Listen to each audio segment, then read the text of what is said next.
Sr. Presidente, senhoras e senhores deputados, senhoras e senhores membros do Governo, o primeiro erro do Governo neste debate é não reconhecer que há um agravamento da precariedade laboral. O Sr. Ministro do Trabalho responde às variadas bancadas, tem uma intervenção inicial e não reconhece amplamente que a precariedade laboral tem vindo a aumentar e tem vindo a aumentar de uma forma consistente. É preciso reconhecê-lo para depois podermos debater que medidas para enfrentar esse fenómeno, que é um fenómeno negativo, do ponto de vista do mercado de emprego, das relações sociais e, em particular, daquilo que pode ser a capacidade de qualificação dos portugueses, ou até uma maior solidez na previsão em relação a taxas de desemprego, que, como se sabe, uma elevada precariedade induz rapidamente fenómenos de retorno ao desemprego de um largo setor da população portuguesa e sobre isso temos discutido abundantemente. Hesita o Sr. Ministro entre dizer que isto não é só de atos legislativos que pode valer, ou não é apenas da fiscalização, mas, na verdade, nós necessitamos dessas duas ferramentas essenciais. Sr. Ministro, Srs. deputados do Partido Socialista, precisamos de atos legislativos e precisamos de fiscalização, de modo a combater a precariedade laboral. O Sr. Presidente da Autoridade para as Condições de Trabalho, ainda ontem aqui, disse que eram necessários vários atos legislativos. Sugeriu, inclusivamente, que fossem tipificadas regras de combate ao trabalho dissimulado e outras. Sugeriu até, para dar a gravidade do combate que é preciso fazer à precariedade laboral, que a utilização fraudulenta de recibos verdes pudesse até ser criminalizada. Imagine-se. Porquê? Porque sendo como nós, a necessidade de termos uma espécie de ASAI no mercado de trabalho para combater a precariedade. E esse sinal o Sr. Ministro não o dá neste debate. Não dá esse sinal neste debate. Imaginemos, quase por anedota, porque é esse o problema que temos aqui, que se fosse aplicada a sugestão do Sr. Presidente da Autoridade das Condições de Trabalho, teríamos um dia destes o Sr. Primeiro-Ministro e o Sr. Ministro do Trabalho, eventualmente com pena suspensa, porque não dão exemplo na administração pública em relação à utilização fraudulenta de recibos verdes. E que faz o Sr. Ministro neste debate? Vai saindo de lado dizendo, bem, nós deploramos isso, mas há umas circunstâncias em que isso é permissível, outras não. Mas isso não é uma resposta clara, nem conveniente, nem frontal em relação àquilo que é a proliferação de recibos verdes na administração pública. E o que se pretendia hoje aqui era uma resposta clara e unívoca do Governo. Não vamos permitir recibos verdes na administração pública. Tomaremos todas as medidas para impedir recibos verdes na administração pública. Pois essa não foi a posição hoje aqui tomada pelo Governo. E sobre isto o que faz o Partido Socialista?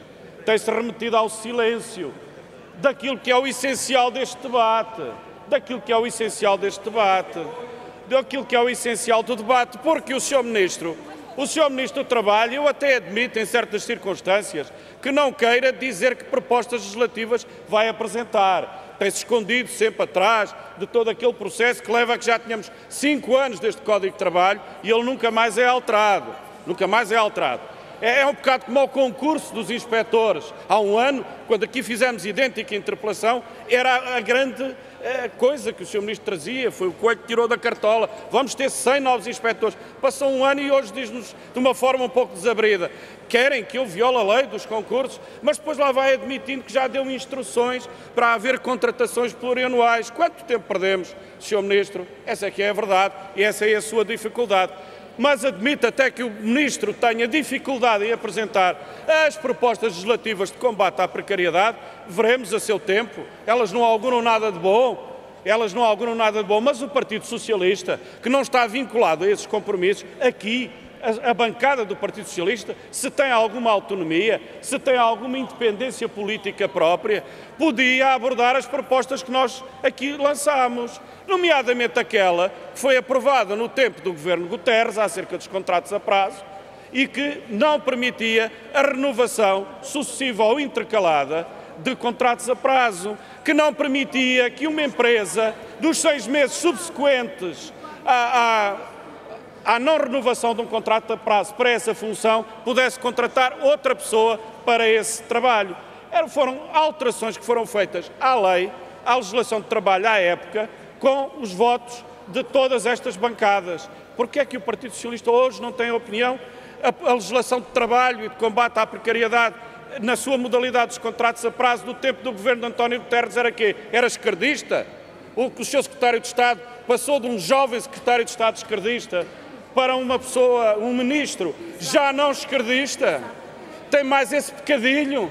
Tem mais esse pecadilho para pedir o perdão à bancada do Partido Socialista? Refugia-se em quê? As propostas que nós fizemos na campanha eleitoral. Mas as propostas que os seus deputados, ao tempo, também o deputado Vieira da Silva, fizeram acerca da precariedade, não parecem ter nada a ver com as propostas que vêm aí. Não parecem ter nada a ver. Porque aquilo que se entrevê nessa componente dos contratos a prazo é pura e simplesmente um regresso ao que estava antes.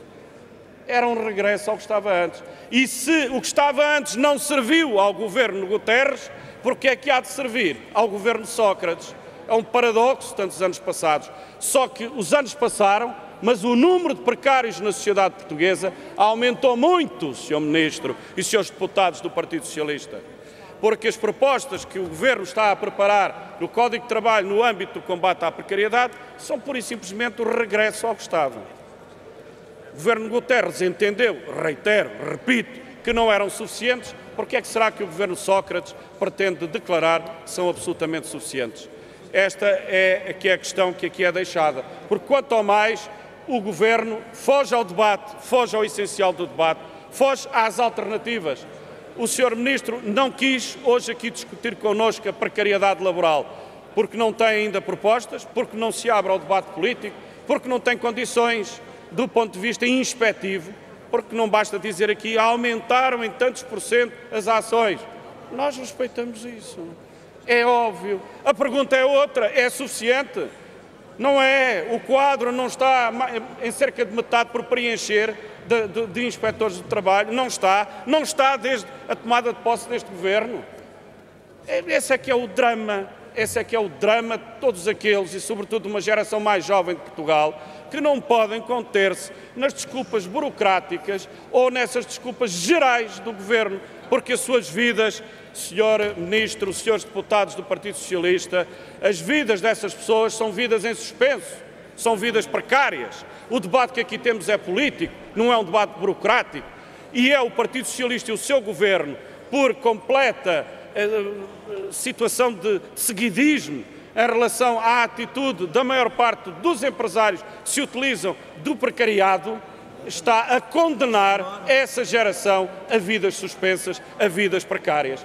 Nós não estamos aqui a tratar de uns legalismos, estamos a tratar da vida social, e essa é a acusação que o Bloco de Esquerda fez, que o Bloco de Esquerda mantém e sobre a qual, até ao momento, nem o Sr. Ministro, nem a bancada do Partido Socialista deram qualquer resposta que pudesse ser digna do debate, da situação, do problema e do dramatismo que se vive em Portugal, de todos aqueles que vivem com 500 € e menos e numa situação sem saber o dia da manhã. Este é o repto, Sr. Ministro.